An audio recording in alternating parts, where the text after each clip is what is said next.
केवल रवि किरणों से जिनका संपूर्ण प्रकाशित है अंतर,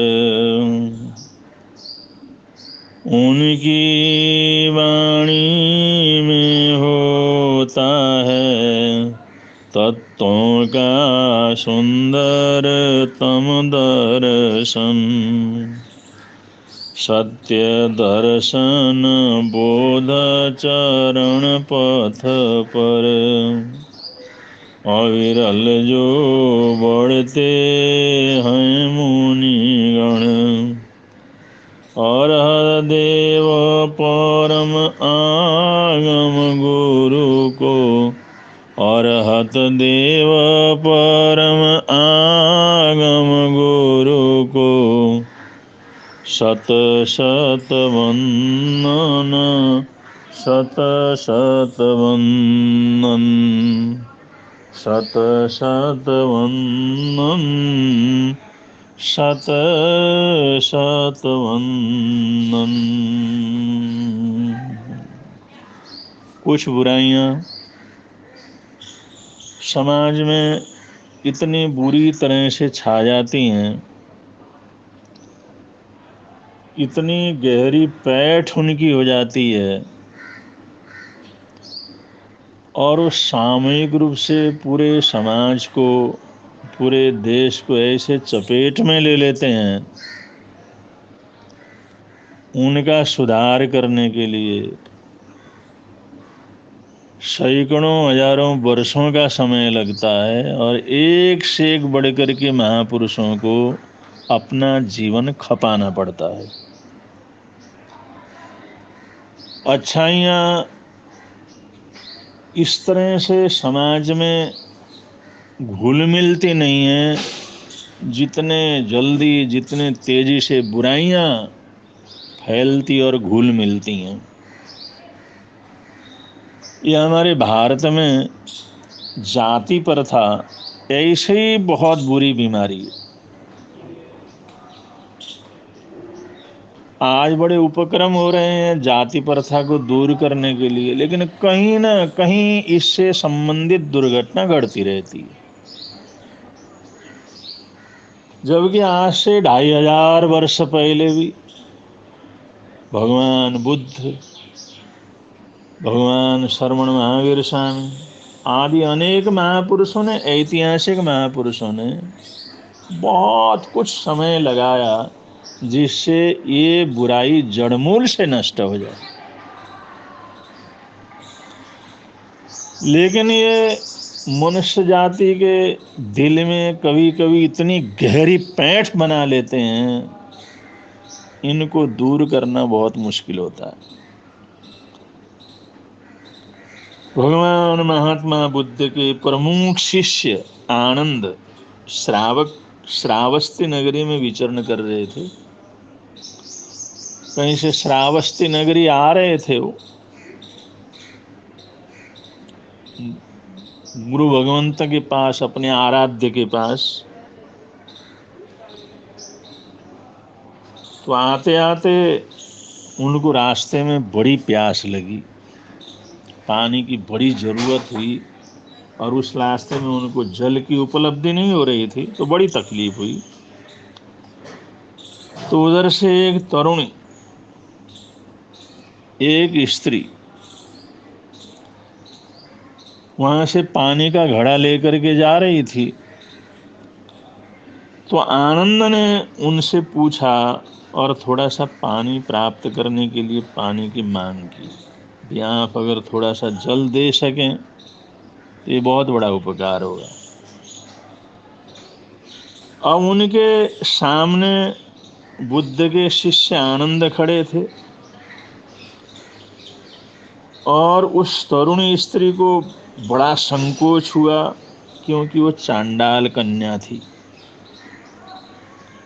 उस जाति प्रथा के अनुसार वो अछूत परिवार में जन्म लेने वाली कन्या थी। वो धर्म संकट में पड़ गई। उन्हें सोचा ये सन्यासी है, और सन्यासी ऊंचे दर्जे का है जिसको सभी लोग नमस्कार करते हैं। और मैं एक चांडाल कन्या हूं, और ये मेरे से जल मांग रहे हैं। तो उसने कहा, क्षमा चाहती हूं, मैं जाति से अछूत हूं। उसने बड़ी विनम्रता से कहा कि क्षमा कीजिए, मैं जाति से अछूत हूं।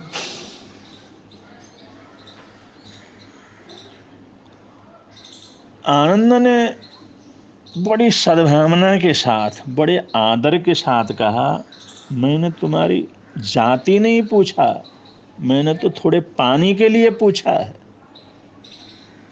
मैंने तो जल के लिए पूछा है कि मुझे जल की जरूरत है, जल प्रदान करो, मैंने तुम्हारी जाति नहीं पूछा।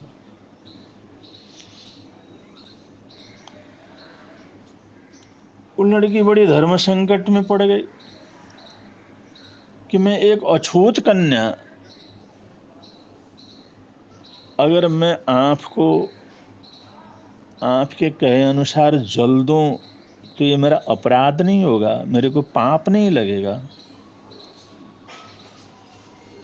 उसने उन्होंने उनको समझाया कि मैं बुद्ध के शासन में हूँ, मैं श्रवण परंपरा के शासन में हूँ, और हमारी श्रवण परंपरा में जो बुद्ध परंपरा है या जैन परंपरा है, जो श्रवण परंपरा है, तीर्थंकरों की परंपरा है, इस श्रवणों की तीर्थंकरों की परंपरा में छुआछूत या जाति का भेद नहीं होता। यहाँ तो मानव मानव एक ही जाति का होता है। जन्म से कोई छूत या अछूत नहीं होता, ये सब कर्म से होता है। और मैं समझता हूं तुम्हारा मन अच्छा है, तुम्हारे कर्म अच्छे हैं, और मैं ये भी देख रहा हूं तुम्हारा खान पान भी खराब नहीं है, फिर तुम अछूत कैसे हो गए? और तुम प्रभु की भक्ति भी करती हो, पूजा प्रार्थना पाठ भी करती हो, ऐसा भी मैं देखता हूं। उन्होंने कहा, भगवान ये तो सब कुछ ठीक है। उन्होंने कहा, फिर कि जल प्रदान नहीं करोगी? उन्होंने बड़ी श्रद्धा से, बड़ी सद्भावना से उनको जल प्रदान किया। बुद्ध ने जल, वो आनंद ने जल ग्रहण किया, और ये कन्या बड़ी प्रभावित हुई। क्या मैं बुद्ध के चरणों में भी जा सकती हूँ? क्या उनकी धर्म कथा में भी जा सकती हूँ? क्या जैसे आपके दर्शनों का लाभ मिला, क्या मुझे बुद्ध देव के दर्शनों का लाभ भी मिल सकता है? उन्हें कहा, क्यों नहीं, क्यों नहीं मिल सकता? तुम आओ, हमारी धर्म सभा में किसी के लिए जाति के आधार पर कोई रोक टोक नहीं है। हर कोई आकर के अपने आप को धन्य बना सकता, अपने आप को बुद्ध के अमृतो उपदेश से लाभान्वित कर सकता है। ये चांडाल कन्या जिस समय बुद्ध के संपर्क में गई, उनके जीवन का प्रभाव इनके ऊपर पड़ा, उनकी वाणी से इसकी आत्मा की ज्योति प्रज्वलित हो गई, और इसने तत्काली भिक्षुणी अवस्था को ग्रहण करने की प्रतिज्ञा ली, और उसने भिक्षुणी अवस्था को उसने प्राप्त कर लिया। इस समय भिक्षुणी बन गई। इसका उच्च वर्गीय लोगों के ऊपर बड़ा गलत असर पड़ा, बड़ा लड़ाई झगड़ा का कारण भी बना, और उसमें निंदा चुगली की बात भी हुई, विरोध भी वहाँ पर हुआ। और क्योंकि यहाँ पर जाति प्रथा हो, वहाँ पर भ्रांत धारणाएं वगैरह हो जाती हैं, बड़े बड़े लोग इस भ्रांति के अंदर रह गए। भाई ऐसा किस तरह से एक जो चांडाल कन्या को दीक्षा दी जा सकती है? उस समय के महापुरुषों ने क्रांतियां ली। भगवान महावीर स्वामी ने तो उद्घोषणा की, खुलेआम उद्घोषणा की, कम्मुणा बम्मुड़ो होई, कर्म से ब्राह्मण होता है। खत्तियो होई कम्मुणा, अगर कोई क्षत्रिय है तो भी कर्म से होता है। वैसो कम्मुणा होई, अगर कोई वैश्य है वो भी कर्म से होता है। शुद्धो अवै कर्मणा, और शूद्र भी कर्म से होता है, बुरे कर्म से शुद्ध होता है। व्यापार आदि कर्मों को करने से वैश्य होता है। और वीरता के कर्म करने से कोई वीर बहादुर क्षत्रिय होता है, और कम्मुणा श्रेष्ठ कर्म करने से, ऊंचे कर्म करने से कोई ब्राह्मण होता है। जन्म से न कोई ब्राह्मण होता है, जन्म से न कोई क्षत्रिय होता है, जन्म से न कोई शूद्र होता है, जन्म से न कोई वैश्य होता है। जन्म से इंसान बड़ा नहीं होता, कर्म से बड़ा होता है। महत्व तो कर्म का है, भावों का है, विचारों का है, पुरुषार्थ का है। जन्म का कोई महत्व तो नहीं है। जन्म से तो सबका जन्म एक ही तरह से होता है, और कर्म से उनके जीवन के अंदर ऊंचता नीचता सिद्ध होती है।